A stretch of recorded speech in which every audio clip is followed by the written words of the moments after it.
When we talk about stents, we have to give tribute to pioneers who implanted, developed, and implanted the first stent in coronary arteries.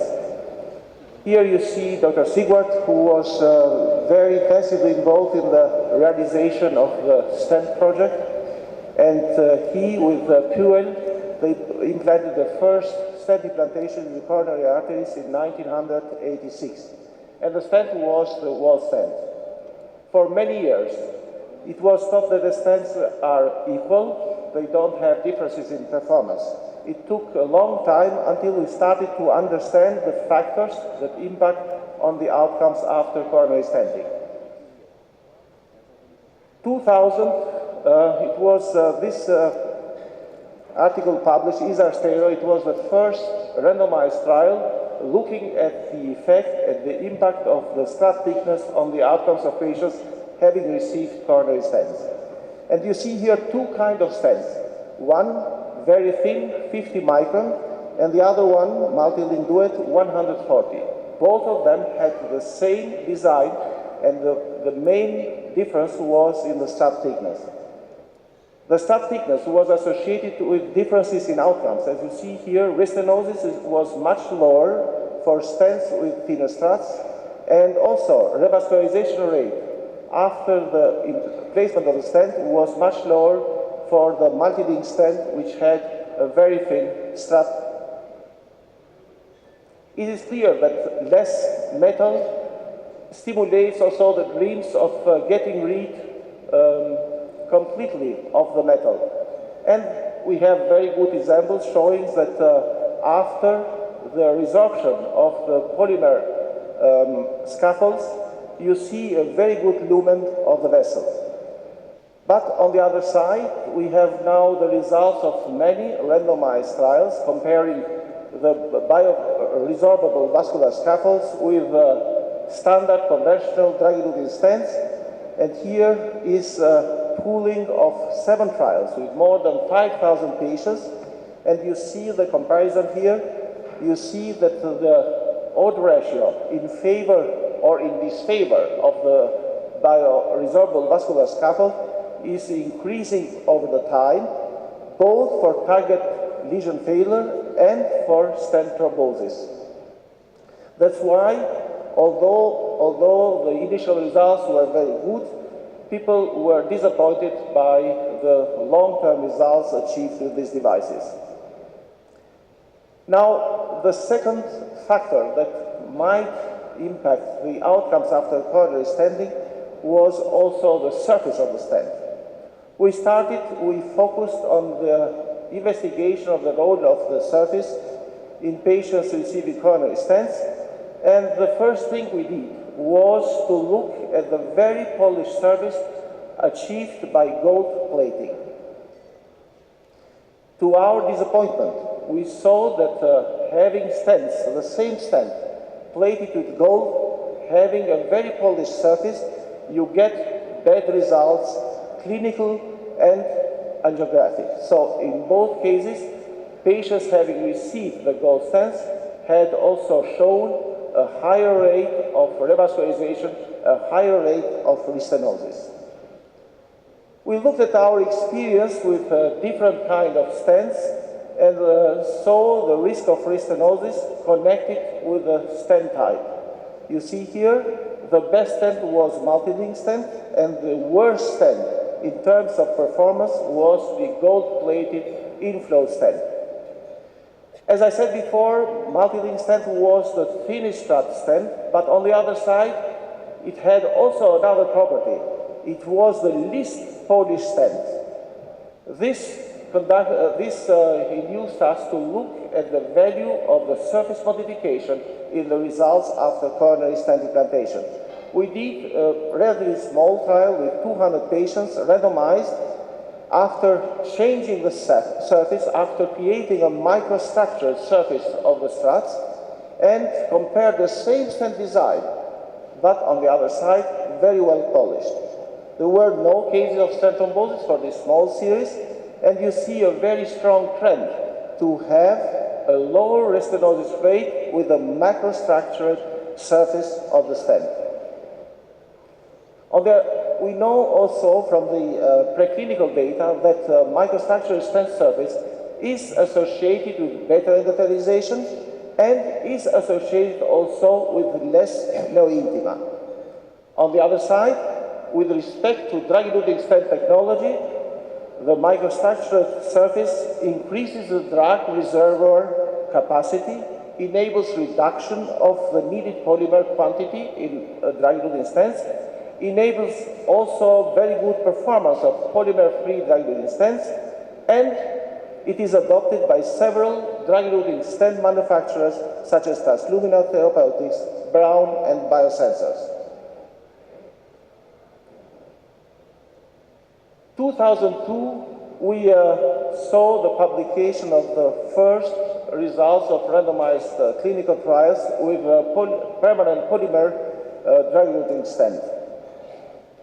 You know that the first trial was the RAVEL trial. 1 year later came results also for the Taxus. For both sirolimus-eluting stent and paclitaxel-eluting stent, it was shown a very evident reduction in the rate of restenosis, both angiographically and clinically. We had also the opportunity in a very large series of patients, 1,300 patients, to look at the serial changes of the lumen after having received either permanent polymer Taxus stent or permanent polymer Cypher stent. And you see here the differences after 6 months, but at our surprise, we saw an increase in late lumen loss after 6 months to 2 years. That means this shows an attrition of the efficacy of drug-eluting stents over time. That's why one of the thoughts was that the permanent polymer, was associated with this luminal creep at these stents. The ESAR project that led to the development of Nuclear Choice PC created a stent with unique features based on microstructure stent surface modification, which allowed for lower amount of biodegradable polymer.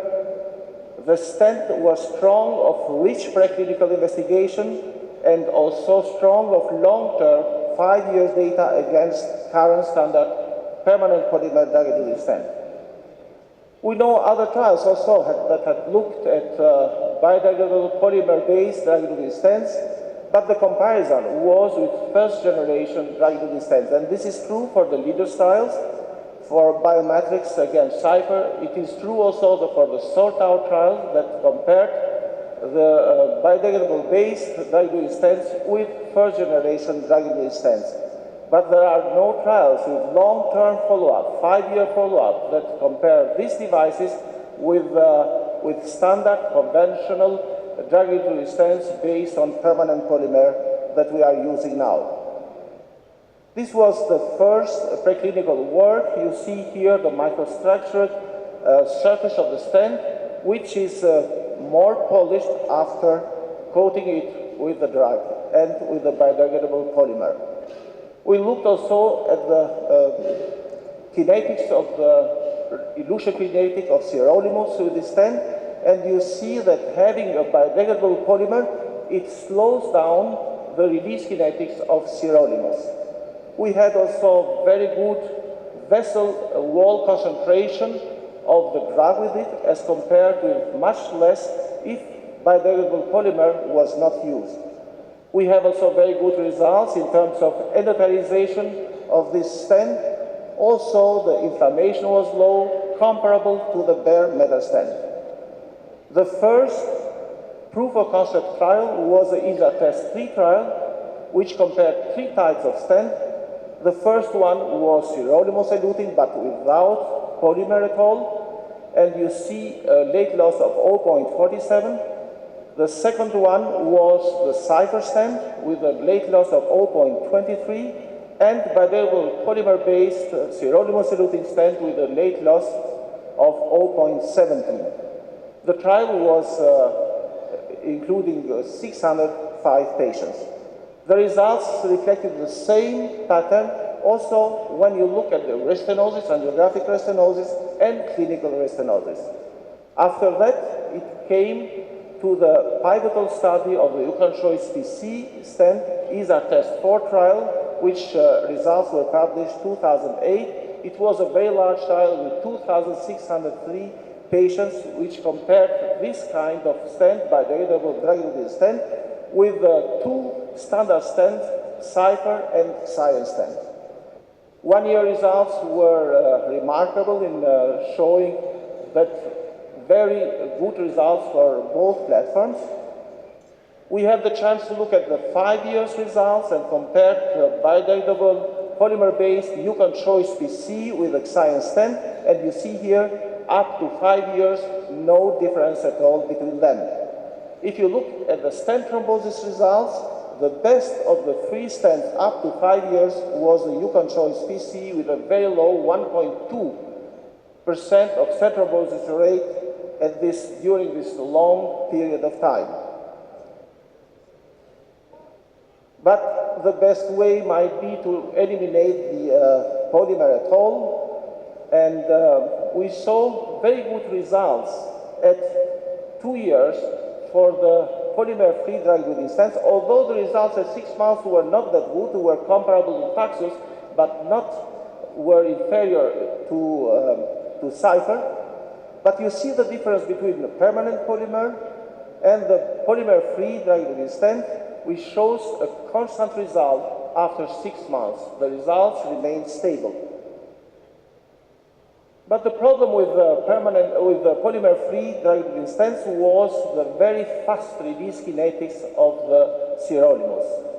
And you saw also before in the ESA test 3 that the lumen loss was inferior to Cypher, was inferior to UCAN Choice PC. That induced us to find the way how to slow down the release kinetics of this stent, and we found Propofol, which is almost the only substance that has shown an effect on restenosis after PTCA. We choose, because this efficacy against restenosis, but we choose Propofol also because it is highly lipophilic and able to slow down the release kinetics. The ESA project that led to the development of UCAN ESA PC stent was based on macrostructured stent surface modification, is the only polymer-free and dual drug-eluting stent available, strong of rich preclinical investigation, and also strong of long-term 5-year data against current standard permanent polymer-based drug-eluting stents. You know also the LEADERS-3 trial, which has shown very good results up to 1 year with polymer-free drug-eluting stent, but the comparison here was done against bare metal stents, and it is known that the polymer-free are better than bare metal stents. When looking at the release kinetics, you see that the dual drug-eluting stent technology, or the technology used in the UCAN ESA PC stent, creates the same kinetics pattern as shown for the Cypher stent. We had also very good results for this kind of stent in terms of endothelialization, in terms of inflammation in animal studies, in terms also of fibrin accumulation in these animals. The first proof of concept trial of this stent was the ESA test 2, 1,002 patients in whom we compared this dual drug-eluting stents with Cypher and Endeavor. And you see the results in terms of restenosis. The dual drug-eluting stents, Propofol plus sirolimus polymer-free, had a restenosis rate much lower than with Endeavor drug-eluting stent. After that, it came the ESA test 5 trial, 3,002 patients, comparing the new generation Endeavor stent, the Endeavor Resolute stent, with the sirolimus Propofol-eluting drug-eluting stent, and in 2,002 patients. We looked at 1 year results, having also done coronary angiography at 6 months, and you see that there is no difference at 1 year between the Resolute and this polymer-free dual drug-eluting stent. Restenosis was completely similar between the two platforms, and at 5 years, We saw no difference in the MACE rate between the two stent platforms. We looked also at the stent thrombosis up to 5 years, and you see here also very good result. 1.3% of stent thrombosis rate, definite or probable, up to 5 years with this polymer-free dual drug-eluting stent. Just to give my prediction, metallic drug-eluting stents will be the devices of choice even in the years ahead, with a preference of biodegradable polymer and non-polymeric drug-eluting stent. Thank you very much for your attention.